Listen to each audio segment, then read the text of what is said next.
இப்படி ஓர் அதிசயமான டீயை உங்கள் வாழ்நாளில் ஒரு முறையாவது நீங்கள் குடித்ததுண்டா? அந்த அதிசயத்தை நான் பின்னர் சொல்கின்றேன்.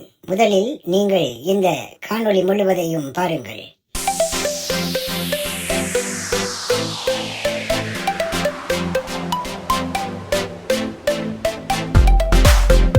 அவர் முதலாக ஒரு பெரிய இஞ்சி துண்டை எடுத்து அதன் தோலை சீவி வீசிவிட்டு பின்னர் அந்த இஞ்சி துண்டை சிறு சிறு துண்டுகளாக நறுக்கிக் கொண்டார்.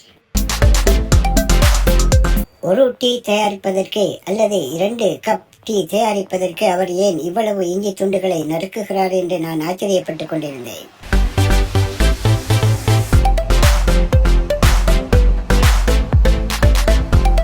பின்னர் அவர் மின்சார கேத்தல் ஒன்றில் தண்ணீர் முழுவதுமாக நிரப்பி அதனை கொதிக்க வைத்தார்.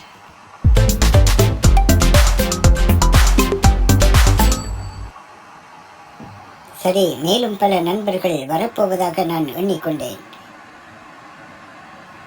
பல பேருக்கு சேர்த்துத்தான் அவர் அந்த டீயை தயாரிப்பதாகவும் நினைத்து கொண்டேன். இப்பொழுது அவர் தான் நறுக்கிய அந்த இஞ்சி துண்டுகளை பிளாஸ்குக்குள் போட்டார்.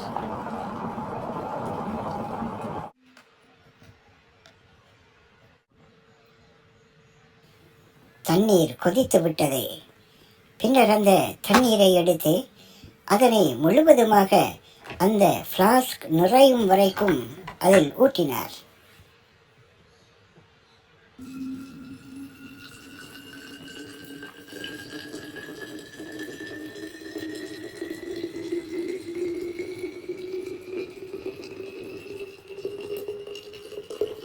குறைந்தது 8 அல்லது 10 கப்ஸ் டீ அந்த தண்ணீரை கொண்டு தயாரிக்கலாம்.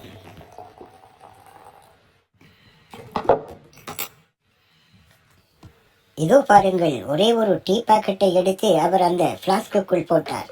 பின்னர் அதனை மூடி குலுக்கென்று அந்த பிளாஸ்கை குலுக்கினார்.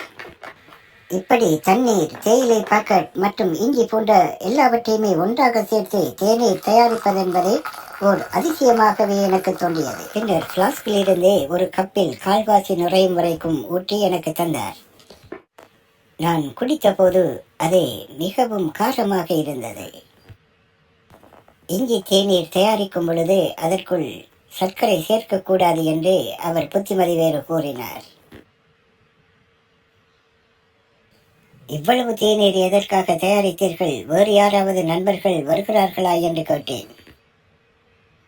அவர் சிரித்துவிட்டு சொன்னார், இல்லை, நான் இதனை நாளை காலை, அதாவது 24 மணித்தியாலங்கள் வரை வைத்து கொஞ்சம் கொஞ்சமாக குடிப்பேன் என்றார். அப்படியா? அதனால் உங்களுக்கு உங்கள் உடல் நலத்துக்கு ஏதாவது பாதிப்பில்லையா என்று கேட்டேன். நான் இதனை 10-15 வருடங்களாக தொடர்ந்து செய்து கொண்டிருக்கின்றேன். தொடர்ந்து இந்த டீயை குடித்துக் கொண்டிருக்கின்றேன். இப்பொழுது என்னை பாருங்கள். நான் முன்னர் தொடர்ச்சியாக வைத்தியசாலைக்கு சென்று கொண்டிருந்தேன். பலவிதமான வியாதிகள். ஆனால் இப்பொழுது அத்தனை வியாதிகளும் பறந்துவிட்டன. வைத்தியசாலையை நான் மறந்துவிட்டேன்.